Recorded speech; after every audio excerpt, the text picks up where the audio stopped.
আজকে একটা দারুণ রেসিপি করে দেখাবো। এটা বাচ্চা থেকে বড় সবাই খুব পছন্দ করে এবং খুব সহজে বাড়িতে আপনারা বানিয়ে ফেলতে পারবেন। রেসিপিটা তাহলে দেখে নিন। এখানে আমি একটা বড় থালার মধ্যে 3 কাপের মতন ময়দা নিয়ে নিচ্ছি। এটা আপনারা আপনাদের পছন্দ মতন ময়দা নেবেন। 2 কাপও নিতে পারেন, আবার 1 কাপও নিতে পারেন। যেরকম সাইজ অনুযায়ী বানাবেন সেরকমই ময়দাটা নিয়ে নেবেন। এখানে আমি ইস্ট ছাড়াই বানাবো। এর মধ্যে সামান্য একটু নুন দিয়ে দিলাম। এবার দেব এর মধ্যে যে কাপে আমি ময়দা নিয়েছি সেই কাপেই 1 কাপ ঘরে পাতা টক দই নিয়ে নিয়েছি, আর 1 চামচ বেকিং পাউডার নিয়ে ময়দাটাকে খুব ভালোভাবে আমি মেখে নেব এই দইয়ের সাথে। যদি জলের প্রয়োজন হয় তাহলে অল্প জল দেব। যদি জল দেওয়ার প্রয়োজন যদি না হয় তাহলে আপনারা জলটাকে বাদ দিতে পারেন। খুব ভালোভাবে আমি মেখে নেব।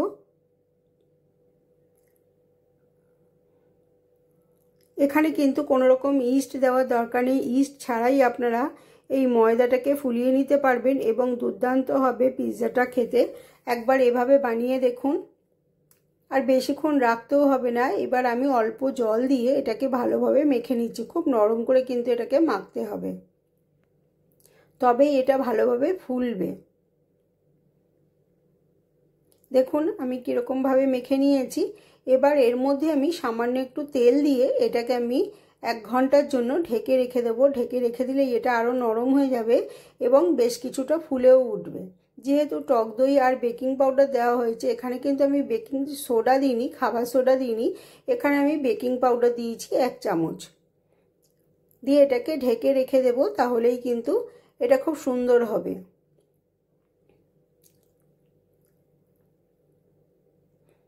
এটাকে আমি এভাবে 1 ঘন্টা রেখে দেব। এবার দেখুন 1 ঘন্টা পর এটা আমি একটু মেখে নিয়েছি।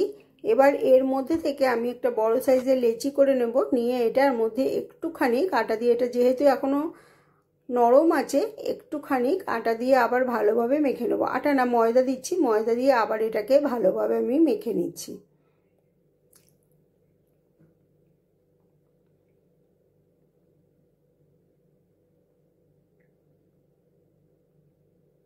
খুব ভালো করে মেখে নিয়েছি। নিয়ে এবার এটাকে হাত দিয়ে চেপে নিচ্ছি। চেপে নিয়ে একটা যে থালাটার মধ্যে আমি এটা বানাবো পিৎজাটা, সেই থালাটার মধ্যে নিয়ে নিয়েছি। নিয়ে এটাকে আমি মাইক্রো ওভেনে 5 মিনিটের মতন রাখবো। গ্রিলে 5 মিনিটের মতো রাখবো। এদিকে মাশরুমটাকে কেটে নিয়েছি। এবার এখান থেকে পনির কেটে নিচ্ছি। খুব পাতলা পাতলা করে সব কাটতে হবে যাতে খুব ভালোভাবে ভাজাটা হয় আর কি। পনির দিচ্ছি আমি, তাই পনিরটাকেও কেটে নিচ্ছি। আপনারা এই সবজিটা আপনাদের পছন্দ মতন দেবেন। এখানে কালারফুল আমি ক্যাপসিকাম নিয়ে নিয়েছি, যাতে দেখতে ভালো লাগে তার জন্য। আপনারা চাইলে 1 রকমের ক্যাপসিকামও দিতে পারেন, সেক্ষেত্রেও কিন্তু কোনো রকম অসুবিধা হবে না।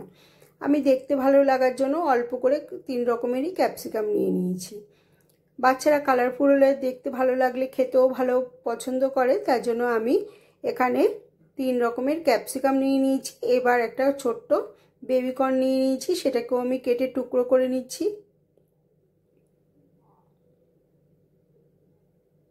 খুব পাতলা পাতলা করে কাটছি।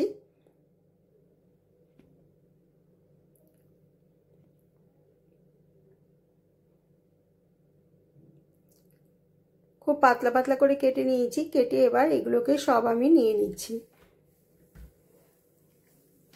দেখুন আমি মাশরুম কেমন পাতলা করে কেটেছি। মাশরুম, ক্যাপসিকাম আর পনির আর বেবিকর্ন কেটে নিয়েছি। চাইলে এখানে আপনারা পেঁয়াজও নিতে পারেন, পেঁয়াজও দিতে পারেন। এবার এই ব্যাটারটাকে আমি বার করে নিয়েছি। রুটির মতো যেটা বানিয়েছিলাম সেটাকে বার করে নিয়ে তার মধ্যে আমি মেয়োনিজ মাখিয়ে নিচ্ছি প্রথমে। এবার টমেটো সস দিয়ে দিচ্ছি। আপনাদের কাছে যদি পিৎজা সস থাকে আপনারা সেটাও দিতে পারেন। আমি এখানে টমেটো সস দিয়ে বানাচ্ছি। ভালোভাবে মাখিয়ে দিলাম রুটিটার গায়ে। রুটিটা কিন্তু আমি 5 মিনিট গ্রিল করে নিয়েছি যাতে একটু ভালো হয়, মচমচে খেতে হয় তার জন্য। এবার এর মধ্যে আমি এখানে চিলি সস দিয়ে দিলাম 1 চামচের মতো, দিয়ে এটাকেও ভালোভাবে মিশিয়ে দিয়েছি। এবার এর মধ্যে আমি মাশরুমগুলোকে, যেগুলোকে কেটে রেখেছিলাম, সেইগুলো দিয়ে দিচ্ছি। এই সাজানোটা সম্পূর্ণ আপনাদের নিজেদের উপর, আপনারা নিজেরা নিজেদের পছন্দ মতন সাজাবেন।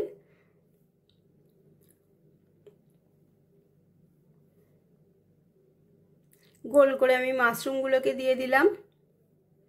মাশরুমগুলো কিন্তু আমি কোনো রকম সিদ্ধ করে নিইনি, ভালোভাবে ধুয়ে পরিষ্কার করে পাতলা পাতলা করে কেটে নিয়েছি। এবার পনিরগুলো দিয়ে দিচ্ছি।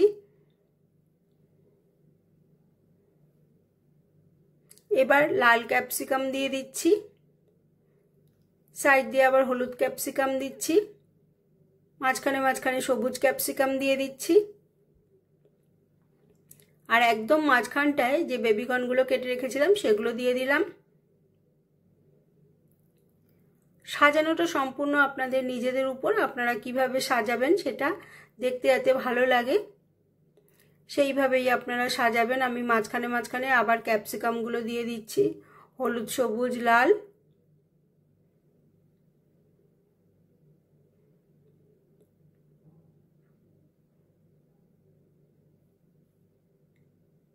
আমি সম্পূর্ণ নিরামিষ বানিয়েছি, আপনারা চাইলে এখানে মাংসও দিতে পারেন, পেঁয়াজ দিতে পারেন। আমি উপর থেকে সামান্য একটু গোলমরিচের গুঁড়ো ছড়িয়ে দিলাম আর সামান্য একটু বিট লবণ ছড়িয়ে দিলাম সবজিগুলোর উপরে।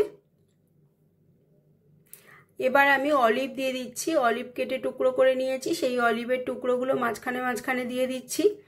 এখানে যদি অরিগানো থাকে আপনারা অরিগানোও দিতে পারেন। এবার আমি উপর থেকে চিজ দিয়ে দিচ্ছি, সব দেওয়া হয়ে গেছে, এবার চিজ দিয়ে দিচ্ছি উপর থেকে।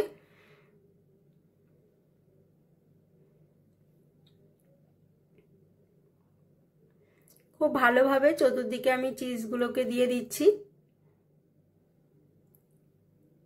দিয়ে এটাকে আমি মাইক্রো ওভেনে করব।